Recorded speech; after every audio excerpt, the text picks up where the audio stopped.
하나님 말씀 오늘 사도행전 5장 27절부터 32절까지요. 그들을 시작.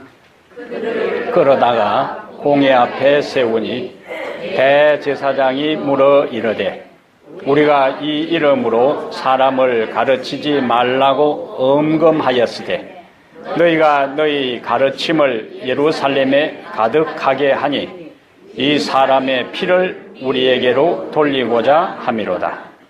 베드로와 사도들이 대답하여 이르되 사람보다 하나님께 순종하는 것이 마땅하니라.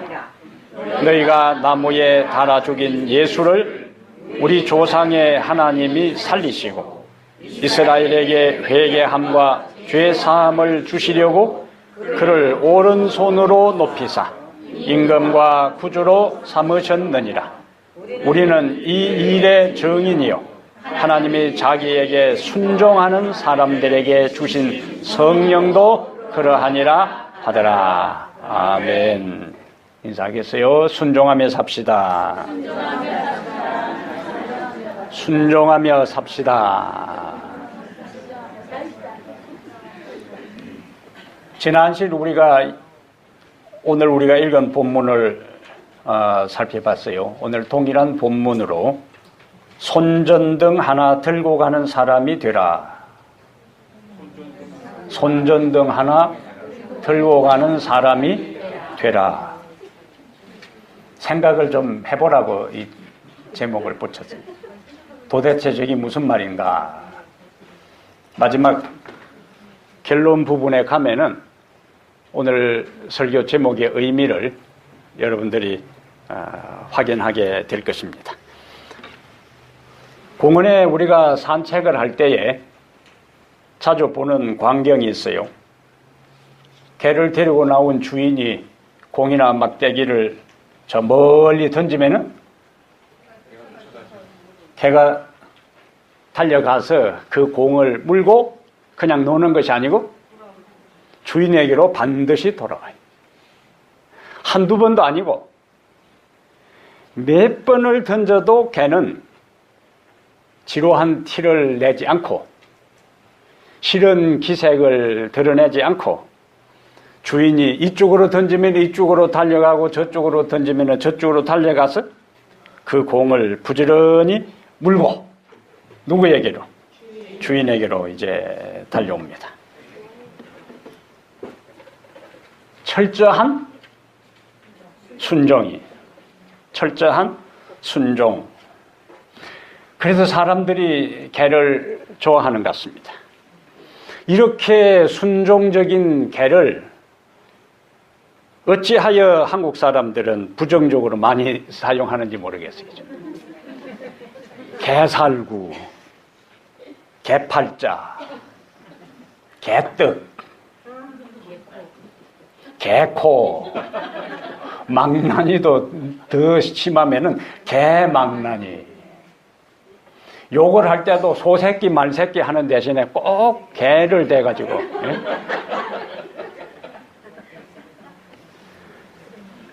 그런 부정적인 모든 의미보다 우리는 개를 생각할 때 훨씬 더 긍정적인 면들이 많이 있습니다. 그래서 개를 애완용 개는 침대에 같이 데리고 자고 또 사람 머리 하는 것보다 더 비싼 데 가서 아깝지 않게 가서 털 손질도 하고 어떤 사람들은 심지어 개에게 엄청난 유산을 물려주기도 하고 개가 죽으면은 무덤에 묘비까지 만들어주고 개는 무엇에 대한 상징적인 의미로요? 충성과 순종의 의미로. 오늘 우리가 읽은 본문에 순종이란 단어가 두 번 등장해요. 29절에 보면은 베드로와 사도들이 대답하여 이르되 사람보다 하나님께 순종하는 것이 마땅하니라. 그렇게 했고 32절에도 우리는 이 일의 증인이요 하나님이 자기에게 순종하는 사람들에게 주신 성령도 그러하니라. 개를 좋아하는 것이 개 자체가 그냥 좋은 것이 아니고 개의 특징이 사람을 따르고 배반하지 않고 충성하고 그 다음에 주인을 지키고 주인하고 운명을 같이 하려고 하는 그러한 것들이 사람들로 하여금 개를 좋아하고 사랑하게 만든 거예요. 그런데 자기 집에 키우는 개가 말도 안 듣고 뺀돌뺀돌하고 주인 신 다 잡아 물어 뜯어놓고 부엌 다 뒤집어 놓고 도둑이 와도 가만히 물떡물떡 오히려 집에 있는 거 물어다가 도둑 갖다 주고 이렇게 한다면 누가 개를 좋아하겠어요? 충성하고 순종하니까 주인이 개를 좋아하는 거예요. 오늘 본문에 순종이라는 단어가 2번 나와요. 산헤드린 공회 앞에서 예수님의 제자들이, 사도들이 지금 신문을 받고 있는데 이 산헤드린 공회는 몇 달 전에 예수님께서 재판을 받은 바로 그 공회예요. 그래서 여기서 산헤드린 이 회의에서 예수님께 사형 선고를 하고 그 다음에 빌라도의 손을 빌어 예수님을 처형한 그 장본인들이 바로 이곳에 다 참석하고 있어요. 이 공회에서 베드로는 3번이나 예수님을 모른다고 부인했었습니다. 그런데 바로 그 현장에 2번이나 예수 이름으로 말씀을 전하지 말라는 그 명령을 어기고 다시 소환되어서 제자들이 여기 심판을 받기 위해 서 있어요. 예수님을 죽인 그들입니다. 하나님의 아들이라고 알려지고 사람들 보기에 드러나는 기적과 이적을 행하고 하늘의 주옥 같은 말씀을 전했던 그 예수도 가차없이 처형했던 그들이기에 그 예수를 따르는 제자들을 죽이는 것은 간단한 문제예요. 그런데 그 현장에 소환당해 있는 이들이 지금 우리가 27절부터 32절까지 분위기를 보면은 제자들이 주눅 들고 있어요? 아니잖아요. 당당하잖아요. 담대합니다. 전혀 기죽지 않아요. 그리고는 사람보다 하나님께 순종하는 것이 마땅하다. 그렇게 단호하게 자신들의 신앙을 고백하는 것을 볼 수 있습니다. 그렇다면 어떻게 하면 우리도 사도들처럼 죽음의 위협 앞에서도 생사 여탈권을 가진 그 공회에 소환당한 그 입장에서도 전혀 기죽지 않고 당당하게 담대하게 자신들의 신앙을 고백하면서 사람보다 하나님께 순종하는 것이 당연하다고 마땅하다고 말할 수 있는 삶을 살 수 있을까? 첫 번째, 하나님이 우리 인생을 책임지신다는 것을 확신하라. 그거예요. 예? 하나님이 우리 인생을 뭐 하신다? 책임지신다는 것을 확신하라. 사도들의 모습과 우리 자신들의 모습을 한번 비교하고 대비해 보면은 그들이 예수 그리스도가 하나님의 아들인 것을 믿었던 것처럼 우리도 예수 그리스도가 하나님의 아들이심을 믿어요. 그들이 예수님이 자신들을 위해 돌아가셨던 것처럼 믿었던 것처럼 우리도 예수님이 우리를 위해 돌아가셨고 다시 부활하셨다는 사실을 진리로 믿습니다.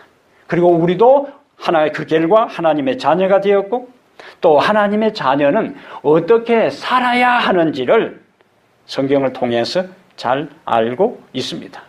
그렇다면 제자들이 믿는 예수, 제자들이 가졌던 확신, 제자들이 경험했던 그런 진리가 우리에게도 있다면 우리도 그들처럼 담대한 증인이 될 수 있어야 되는데 어떤 환경에서라도 진리를 타협하지 않고 당당한 믿음의 삶을, 순종의 삶을 살아야 하는데 심지어 제자들처럼 생명까지라도 걸 수 있어야 하는데 실제로 우리의 삶은 그렇지 못할 경우가 많아요.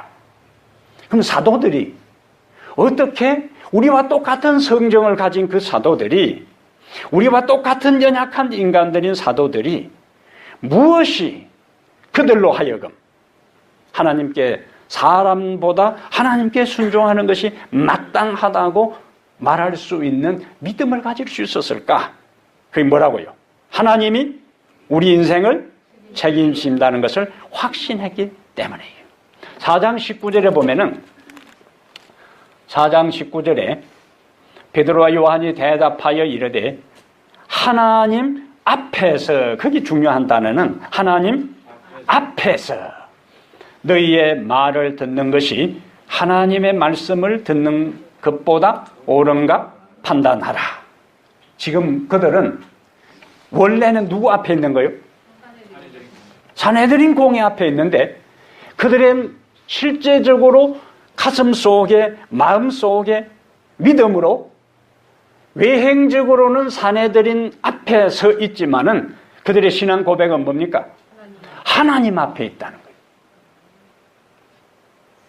하나님 앞에 있다는 이 의식이, 그리고 하나님 앞에 있는 이것이 그들의 삶에 있어서 그들의 운명, 그들의 생명, 그들의 삶이 하나님에게 달려 있다는 것을 그들이 확신했기 때문에 그곳에서도 그들이 두려워하지 않을 수가 있었어요. 사도들은 예수님의 부활을 확신하고 있었습니다. 제일 무서운 사람이 어떤 사람이에요? 죽음을 두려워하지 않는 사람입니다. 사람들이 두려워하고 무서워하고 걱정하고 신경 쓰는 것이 많이 있지만은 그 가운데 가장 대표적인 것이 인간이 어쩔 수 없는, 어떤 인간도 피할 수 없고 막을 수 없고 연장시킬 수 없는 것이 뭐냐? 죽음이요, 죽음. 그래서 강도가 집에 들어오면은 뭐라고 이야기해? 그냥 목숨만 살려달라 안 하고, 가진 거 다 줄 테니까 그냥 살려달라 안 하고 제발 목숨만 살려달라 하는 거예요. 그럼 뭐가 제일 중요하다는 거예요? 목숨이 중요하다는 거예요. 근데 그것마저도 그 죽음을 불사할 경우에는 두려운 것이 없습니다. 이것저것 따져보면 들어가 보면은 죽음 때문에 우리가 두려움을 느끼지만은 죽는 것을 초월하는 순간에 무서운 것이 없어지는 거예요. 그래서 우리가 삼국 사기에 나오는 것처럼 계백 장군의 5천의 결세대가 신라의 5만 군을 싸워서 초기에 몇 번 이길 수 있었던 것도 계백 장군의 5천이 죽음을 각오하고 달라들기 때문에 10배가 많은 신라군이라 할지라도 어쩔 수가 없었어요. 제자들이 지금 누구를 믿는가? 부활한 예수를 믿어요. 그들이 지금 이들에 의해서 사형 선고를 받고 처형당한다 할지라도 하나님이 예수님을 부활시킨 것처럼 다시 그들을 뭐 할 수 있는, 부활시킬 수 있다는 부활의 신앙이 그들로 하여금 담대한 믿음을 가지고 사람보다 하나님을 순종하는 것이 마땅하니라고 외칠 수가 있었습니다. 게다가 그들은 하나님 앞에 있는 확실한 신앙, 부활한 예수를 믿는 신앙, 게다가 그들은 사도행전 2장에서 오순절에 성령의 임재를, 성령의 충만을, 성령의 강림을 경험했어요. 그러니까 이제는 더 이상 우리는 하나님 앞에 있고 우리는 부활한 예수를 믿고 하나님의 성령이 그들에게 충만하게 임했기 때문에 그 어떤 위협도, 그 어떤 협박도 그들을 뭐하게 할 수 없어요. 두렵게 할 수가 없었고, 그래서 그들은 절대로 타협하지 않고 순종의 길에서, 진리의 길에서 머뭇거리거나 이탈되거나 멈칫거리지 않고 당당하게 진리를 순종하는 그 길을 갈 수가 있었어요. 하나님이 그들의 인생을 책임지고 부활한 예수가 그들과 함께 있고 성령이 그들 마음속에 강한 뜨거움을 주었기 때문에 자신들이 하나님의 말씀을 순종하면 그 나머지는 하나님이 책임지신다. 그래서 그들은 어떻게 외칠 수 있었는가? 사람보다 하나님께 순종하는 것이 마땅하니라. 우리가 창세기 22장에 아브라함이 이삭을 바칠 때의 상황을 좀 생각해 볼 필요가 있습니다. 하나님께서 아브라함에게 이삭이 몇 살에? 13살에 낳았어요? 100살에. 말귀를 잘 알아들어야지. 말귀를 철석같이 알아들어야지. 애매하더라도. 아브라함이 몇 살에 이삭을 낳았어요? 100살에.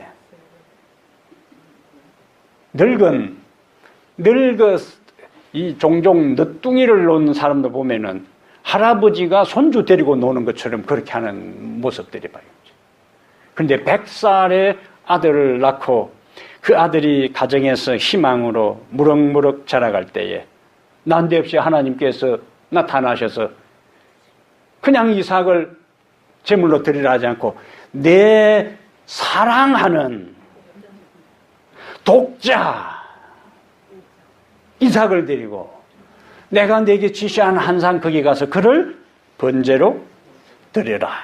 그런데 그 이삭은 어떤 이삭인가?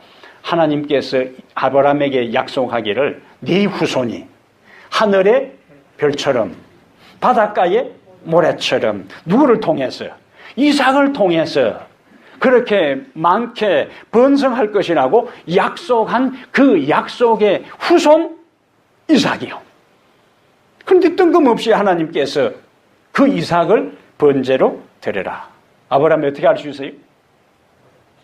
그럼 뭐 때문에 줬습니까? 그리고 이 이삭을 통해서 하늘의 별처럼 바닷가의 모래처럼 후손을 많게 하셨다고 했는데 내가 이 아들을 바치면은 어떻게 되겠습니까? 말도 안 됩니다. 그럼 오늘 첫 번째 주제는 뭐예요? 하나님이 우리 인생을 책임지신다.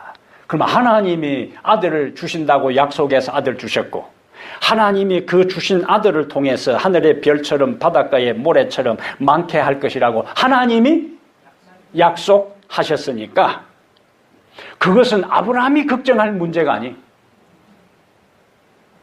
그래서 히브리 11장 17절 가보겠습니다. 히브리 11장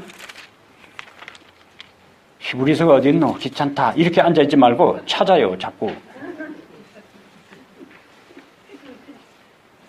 너무 여러분의 마음을 잘 읽어버려서 미안해 생각이 들지만. 자, 히브리서 몇 장? 11장 17절 보겠어요.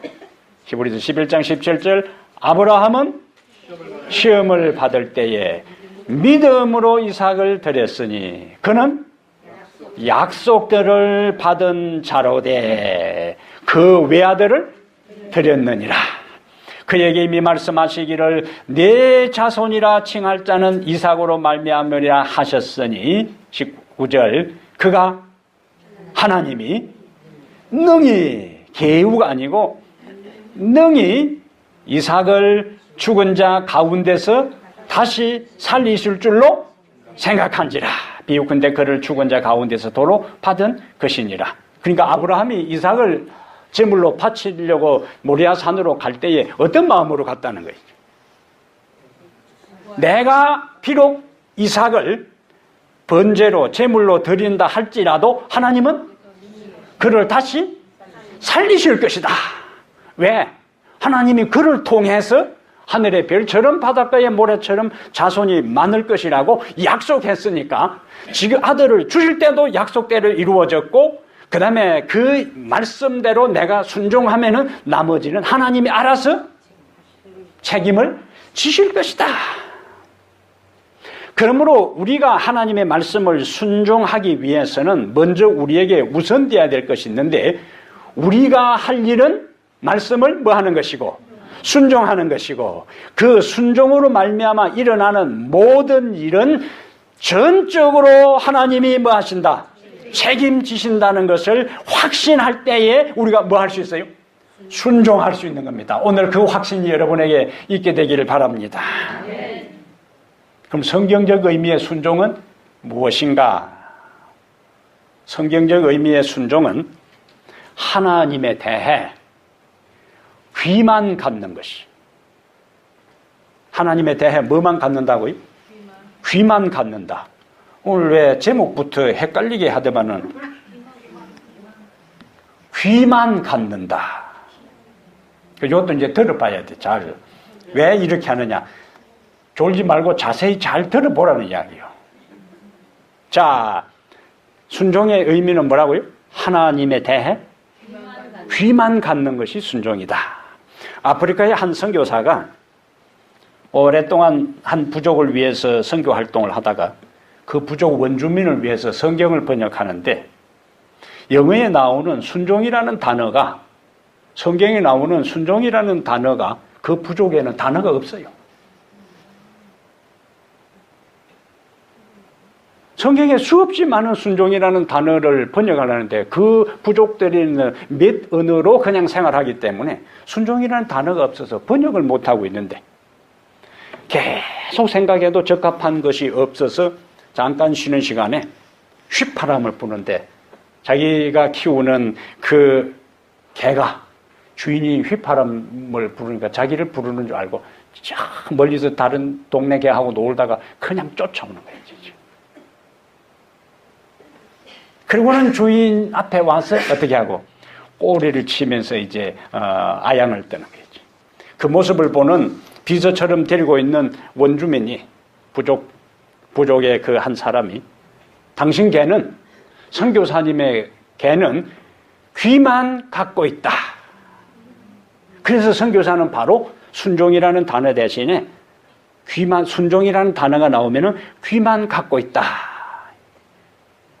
그 말은 하나님에 대해서 하나님의 백성들은 하나님의 말씀을 머리로 분석하거나 내 경험과 판단에 비추어 명령을 순종할 것인가 말 것인가 따지지 않고 불순종의 이유를 대지 않고 입술로 불평하고 원망하지 않고 주님이 말씀하시는 것을 귀로 들으면은 바로 행동으로 반응하는 것이 무엇이다?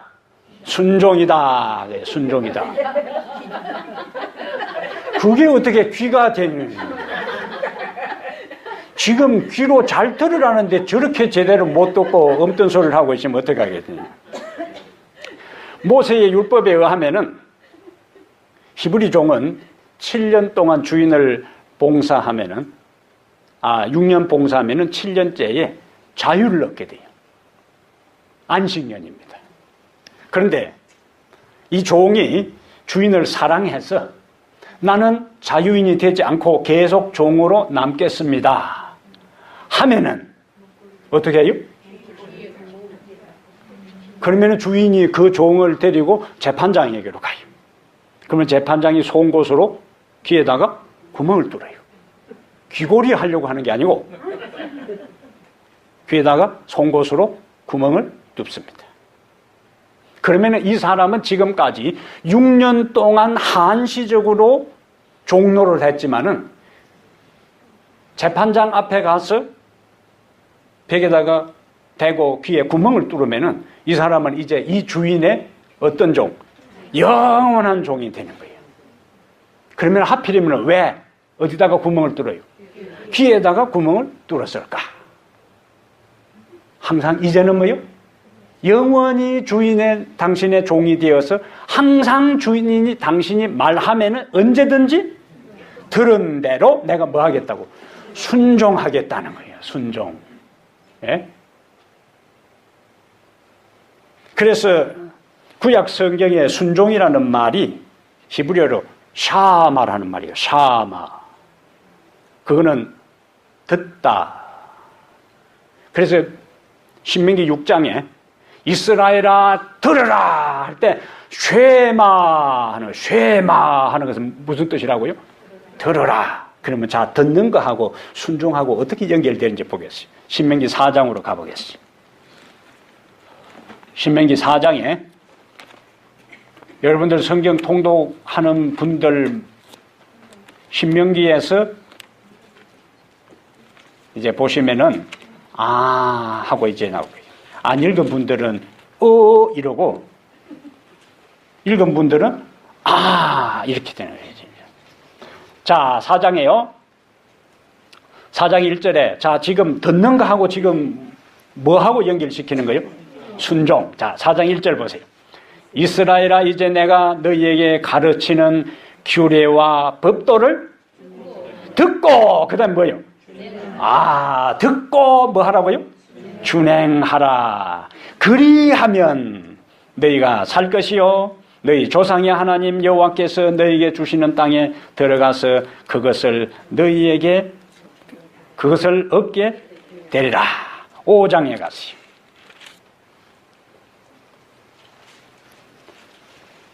(5장 1절에) 모세가 온 이스라엘을 불러 그들에게 이르되 이스라엘아 오늘 내가 너희의 뭐에?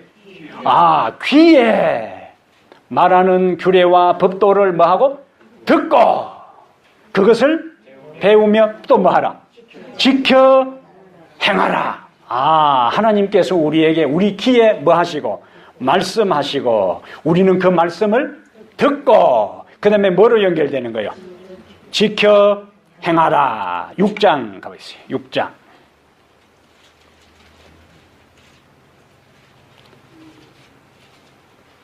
6장 3절에 이스라엘아 다시 듣고 삼가 그것을 행하라. 그리하면 네가 복을 받고 네 조상들의 하나님 여호와께서 네게 허락하심 같이 젖과 꿀이 흐르는 땅에서 네가 크게 번성하리라. 그러면서 이제 4절에 이스라엘아 들으라 하면서 말씀을 계속하는 것이 이제 나타나 있습니다. 순종은 무슨 단어 끝에? 듣고.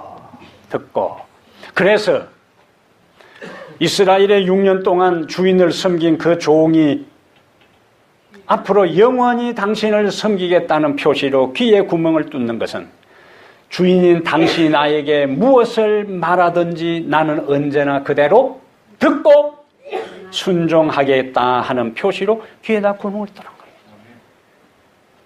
오늘 하나님은 우리에게 말씀하실 때 우리는 그 말씀을 듣고 이제는 그 들은 말씀을 따라 지켜 행하는 삶을 살 때에 하나님께서 이스라엘 백성들에게 듣고 행하라. 그리하면 이렇게 약속했던 것들이 우리의 인생에도 똑같은 축복으로 임하여 올 것입니다.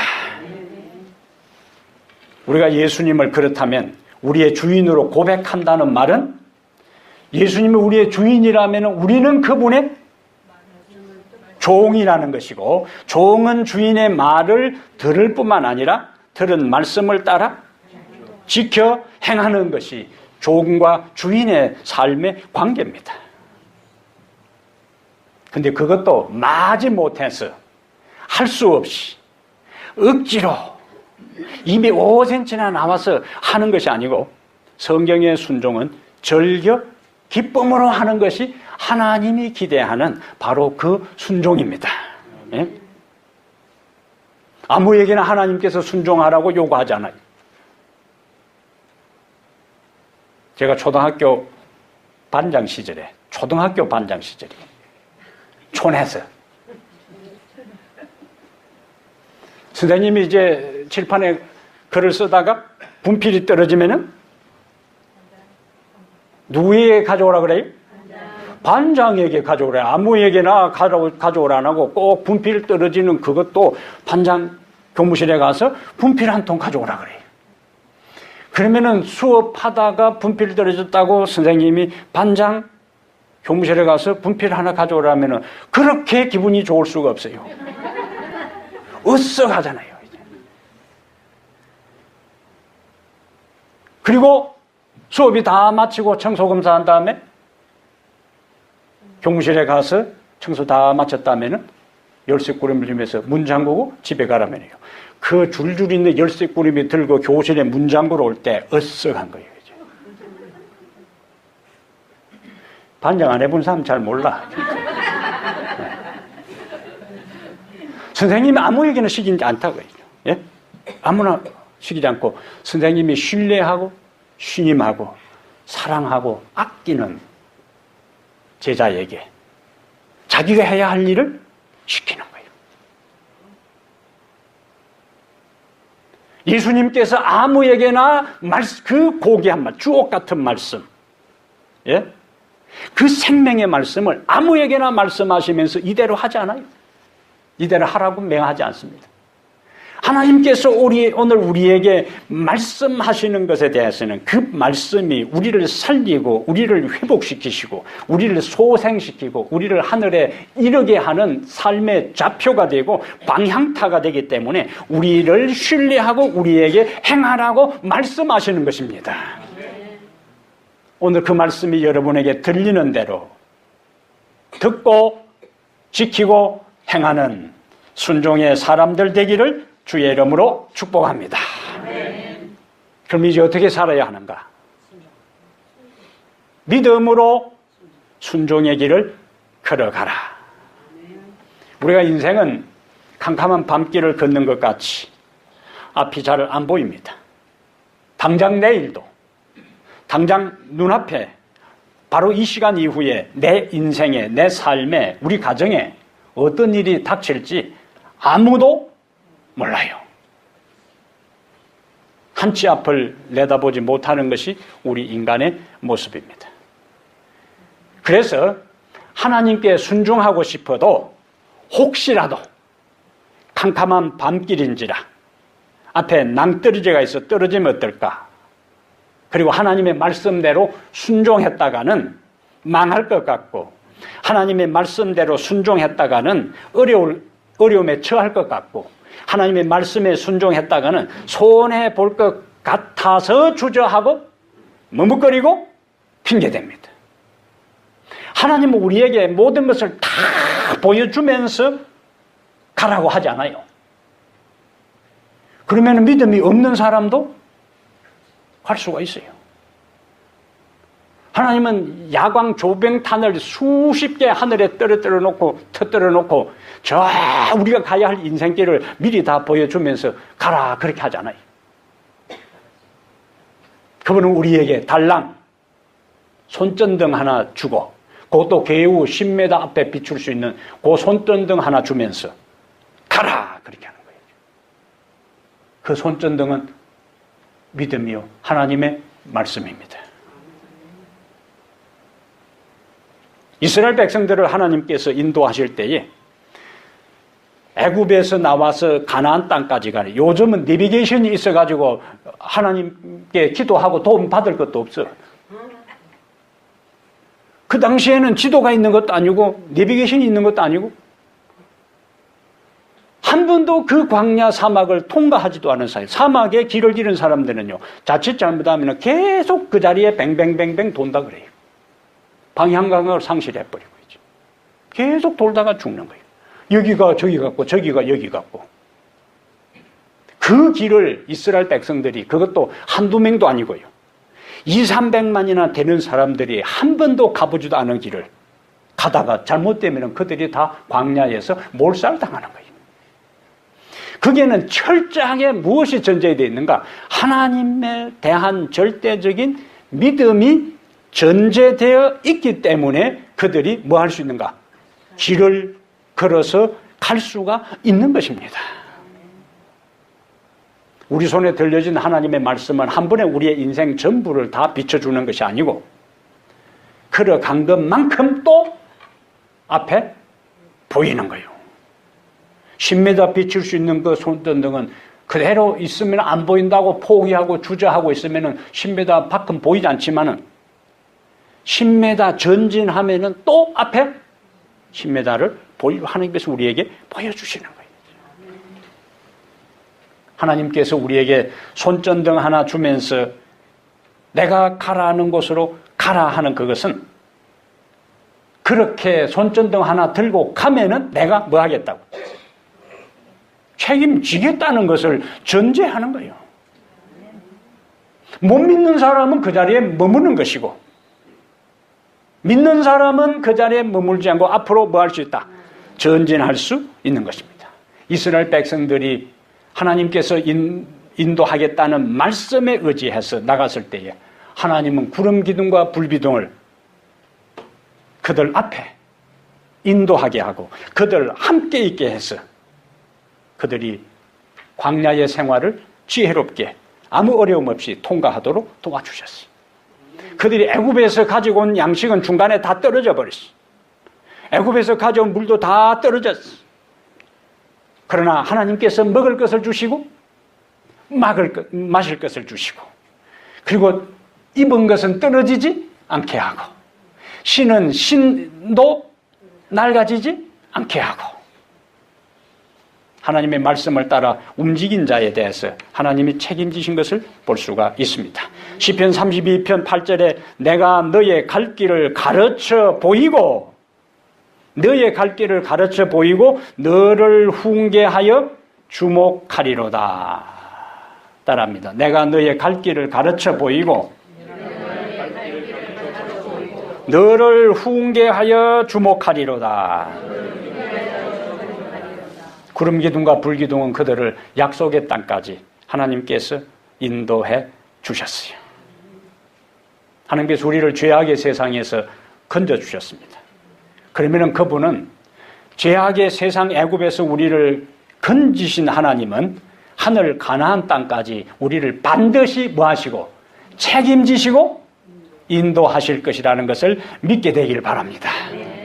그래서 우리는 나는 갈 길 모르니 주여 인도합소서. 신앙은 뭐냐? 순종은 뭔가? 눈 찔끔 감고 그분의 뒤만 따르는 것입니다. 눈 찔끔 감고 그분의 뒤만 따르는 거예요. 히브리 11장에 노아를 이야기할 때에 노아를 믿음의 사람으로 이야기하고 있는데 창세기 6장 가보겠습니다. 창세기 6장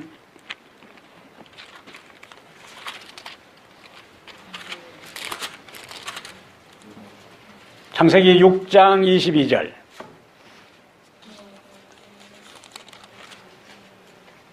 노아가 그와 같이 하여 하나님이 자기에게 명하신 대로 다 준행하였더라. 7장 5절. 노아가 여호와께서 자기에게 명하신 대로 다 준행하였더라. 그러면 하나님께 순종하는 자에 대해서는 이스라엘 백성들에게 들으라, 듣고 지키어 준행하면 이렇게 된 것처럼 다 준행하였더라. 다 준행하였더라 했으니까 결과가 나와야지. 23절, 7장 23절에 지면의 모든 생물을 썰어버리시니 곧 사람과 가축과 기는 것과 공중의 새까지라. 이들은 땅에서 썰어버림을 당하였어 돼 오직 노아와 그와 함께 방주에 있던 자들만 남았더라. 하늘이 무너져도 솟아날 구멍이 있다고 했죠.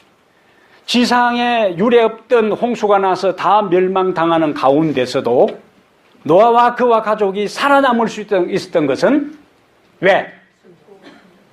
하나님께서 그에게 말씀하신 것을 여호와께서 자기에게 명하신 대로 다 준행하였더라. 그냥 자기가 기준이 아니에요. 자기의 행동 순종의 기준, 그것은 뭐예요? 하나님께서 그에게 명하신 것이 그의 순종의 모든 내용이었다. 하나님께서 그런 노아에 대해서 뭐 하셨다?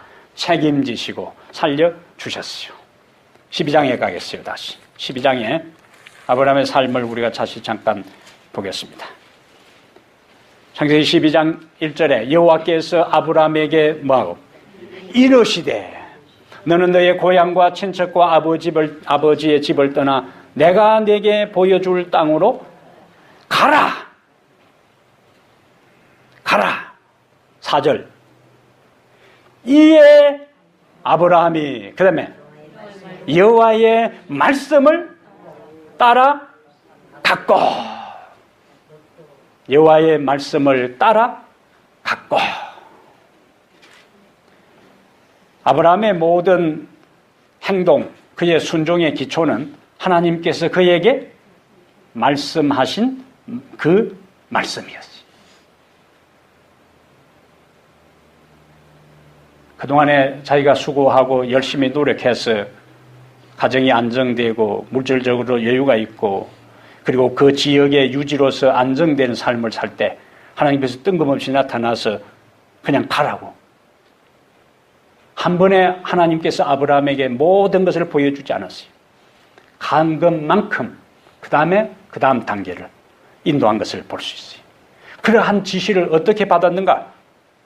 그런 지시를 8절 보겠습니다. 12장 8절에 7절 여호와께서 아브라함에게 나타나 이르시되 내가 이 땅을 네 자손에게 주리라 하신지라. 자기에게 나타나신 여호와께서 그가 그곳에서 뭐하고?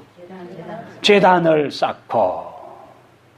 그 다음에 8절에 거기서 베델 동쪽 산으로 옮겨 장막을 치니 서쪽은 베델이요 동쪽은 아이라. 그가 그곳에서 여호와께 제단을 쌓고 여호와의 이름을 불렀더라. 제단을 쌓는 그 과정에 하나님께서는 그에게 뭐 하시고? 말씀하신 그것을 따라 아브라함은 순종하고. 그래서 하나님께서 아브라함을 통해서 믿음의 조상으로 삼으시고 약속의 예수 그리스도가 오도록 축복해 주셨어요. 오늘 하나님은 우리에게 성경을 통해서 수없이 많은 말씀을 하세요. 그 말씀은 하나님 자신을 위해서 하시는 게 아니에요. 하나님은 이 세상에 우리가 있든지 없든지 상관없이 하나님은 홀로 계실 수 있는 분이에요. 하나님은 우리에게 말씀하시면서 순종하라고 하는 것은 그 순종을 통해서 우리에게 뭐 하시려고? 축복을 주시려고 하는 거예요. 예? 순종을 통해 축복을 주시려고 하는데 순종하지 않는 자에게는 축복이 올 수가 없어요. 축복은 그냥 모두에게 오는 것이 아니라 반드시 하나님은 약속하시고 말씀하신 것에 인간이 순종할 때 순종의 결과로 무엇이 뒤따른다? 축복이 뒤따르는 거예요. 신명기 30장 20절에 내 하나님 여호와를 사랑하고 그 말씀을 순종하며 또 그에게 복종하라. 그는 내 생명이시요 내 장수시니 여호와께서 네 열조 아브라함과 이삭과 야곱에게 주리라 맹세하신 땅에 네가 거하리라. 뭐 순종은 다 축복은 순종을 전제하는 겁니다. 그리고 그 순종은 믿음을 기초로 하는 거예요. 베드로와 사도들은 죽음의 위협 앞에서도 하나님을 순종하는 것이 뭐하다고? 마땅하다라고 말하면서 하나님의 말씀에 순종했어요. 오늘 여러분과 나도 그들이 사도들이 걸었던 그 길을 걸어야 할 사람들입니다. 그러기 위해서 순종에 대한 모든 결과는 누가 책임지신다? 하나님이 책임지신다는 확신을 오늘 갖게 되기를 바랍니다. 그리고 언제나 하나님의 말씀에 뭐하고? 귀 기울이고, 그리고 하나님이 말씀하신 것을 들은 다음에 믿음으로 한 걸음 한 걸음 순종의 길을 걸어가게 되기를 바랍니다. 그렇게 할 때에 이스라엘 백성의 끝에, 아브라함의 삶의 끝에, 성경에 등장하는 수없이 많은 믿음의 사람들, 선조들의 순종의 끝에 축복이 그들에게 임했던 것처럼 오늘 여러분과 저의 삶의 인생의 끝자락에 말씀을 듣고 귀 기울이고 믿음에 기초해서 한 걸음 한 걸음 모든 결과는 하나님께서 책임질 것이라는 것을 믿고 순종의 길을 걸어갈 때에 하나님이 약속하신 축복이 여러분과 저에게 반드시 오게 될 것을 확신하게 되기를 바랍니다.